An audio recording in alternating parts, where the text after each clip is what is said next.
तो जो भी भाव है भगवान शंकर जी ने विचार किया, मैं उपासना के किस भाव को लेकर के राम जी के सामने जा सकता हूं, क्योंकि शंकर जी के जीवन में चारों ही भाव हैं। सेवक स्वामी सखासिय पिय के हेतु निरुपधि सब विधि तुलसी। तो उन्होंने चिंतन किया कि मैं किस भाव से चला जाऊं। तो भगवान शंकर जी ने बहुत प्रकार से चिंतन करने के बाद में हृदय विचारत जाति हर के ही विधि दर्शन होए और गुप्त रूप अवतरु प्रभु और गए जान सबको। शंकर अति क्षोभ सती न जान ये मरम सुई और तुलसी दर्शन लोभ मन डरु लोचन लाल। सोचते हैं कि मैं कैसे जाऊं। पहले उन्होंने वात्सल्य भाव से सोचा कि मैं पिता का भाव लेकर के पुत्र मान करके चला जाऊं, लेकिन उनको लगा कि मैं पुत्र भाव से चला गया तो राम कथा में बाधा आ जाएगी, रामलीला में बाधा आ जाएगी। क्या बाधा आ जाएगी कि भगवान जी का एक वचन है गीता में कि यो यथा माम प्रपद्यन्ते तांश तथैव भजाम्यहम्। जो मुझे जिस भावना के साथ में उपासना करता है मैं उसे उसी रूप में मिलता हूं। यदि कोई पिता मान ले तो मैं पिता रूप में मिलता हूं, यदि कोई मुझे पुत्र मान ले तो मैं उसका बेटा बन जाता हूं, यदि कोई फ्रेंड माने तो मैं फ्रेंड बन के मिलता हूं, और यदि कोई प्रियतम तो मैं प्रियतम बन के मिलता हूं। यो यथा जो जैसे जैसे भाव से मेरी उपासना करे। अब शंकर जी सोचते हैं यदि मैं पिता भाव से चला, वात्सल्य भाव से चला जाऊं तो मैं पिता रहूंगा और राम जी मेरे बेटे बनेंगे।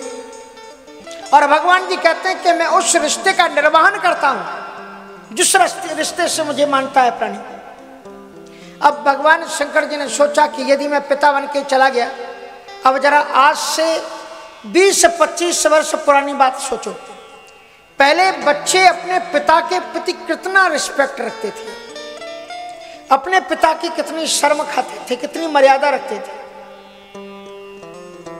अपने पिता के सामने 25 वर्ष 30 वर्ष का वो बेटा जिसकी शादीशुदा है, अगर पिता आ जाए तो शर्म के कारण पिता के सामने अपनी पत्नी से बात नहीं करते थे।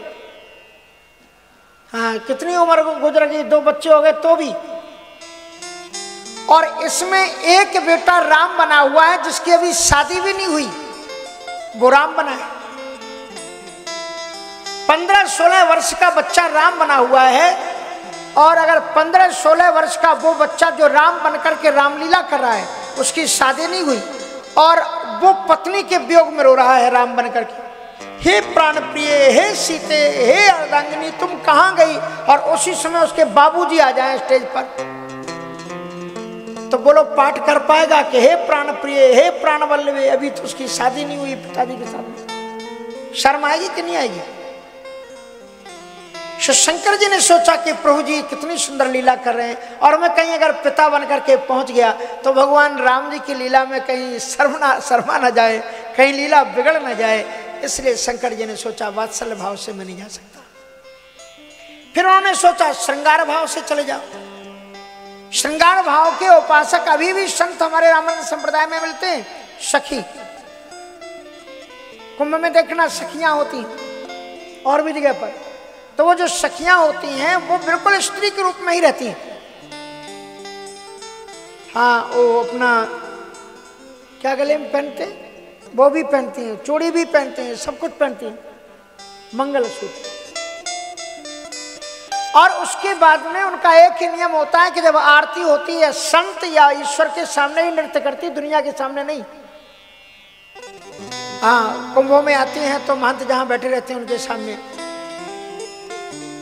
हमने अपने लालघाटी गुफा मंदिर के पूर्व महंत श्री नरहरि दास जी महाराज जी से बहुत सीखा था, क्योंकि बचपन में मैं उनके साथ में रहा।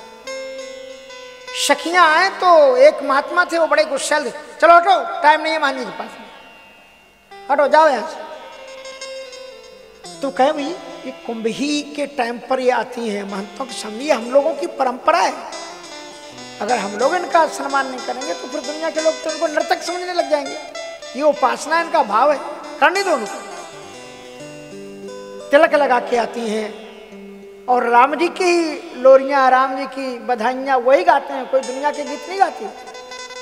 इसलिए महंतों का, संतों का, लोगों का कर्तव्य बनता है कि उनको बधाई दें, उनका सम्मान करें। कि हमारे संत लोग इतने कहीं बैठते हैं ना तो लोग लाइन लगा देते हैं कि संतों का दर्शन करें, न्योछावर करें, दक्षिणा करें। कहाँ बार बार संत मिलने वाले?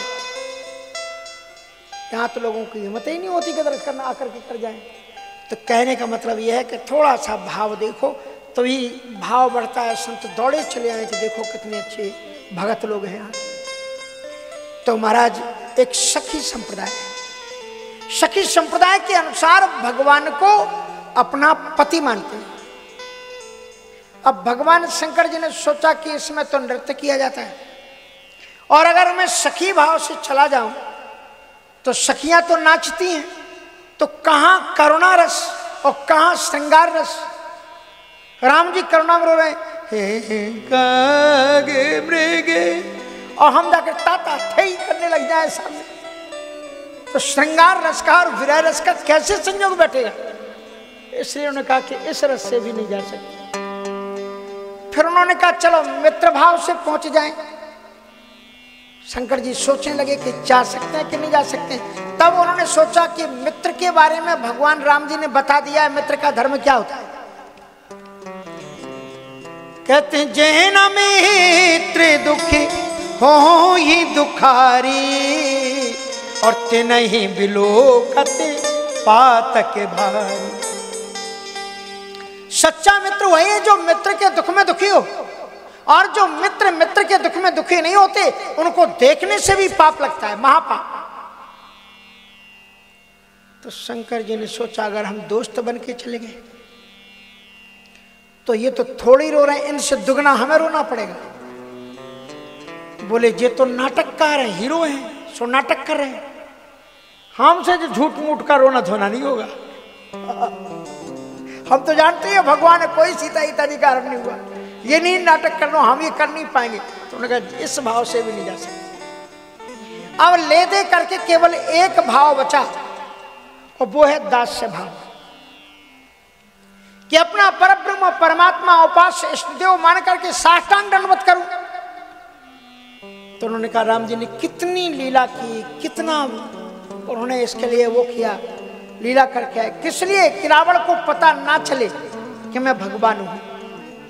और यदि मैं शिव के रूप में गया और साष्टांग दंडवत प्रणाम किया तो रावण के गुप्तचर यहां घूम रहे होंगे, हल्ला हो जाएगा, रावण तक सूचना पहुंच जाएगी कि तुम जिन भगवान शिव की जटा कटा संभ्रमा ब्रह्मण निलंब निर्जरी कहकर के उपासना करते हो, वो शंकर जी उनके सामने साष्टांग दंडवत प्रणाम कर रहे थे। रावण को पता लग जाएगा कि बाप रे बाप ये तो वहां भगवान है, फिर वो लीला होगी नहीं। इसलिए हृदय शंकर जी बहुत चिंतन करते हैं, हृदय विचारत जाते हर।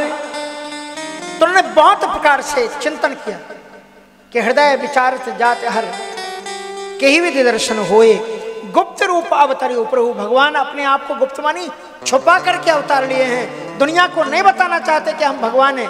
और यदि मैं चला गया तो सारी दुनिया जान जाएगी कि ये भगवान है। इसलिए भगवान शंकर जी ने किसी भी प्रकार से पास में आकर के प्रणाम करना उचित नहीं समझा।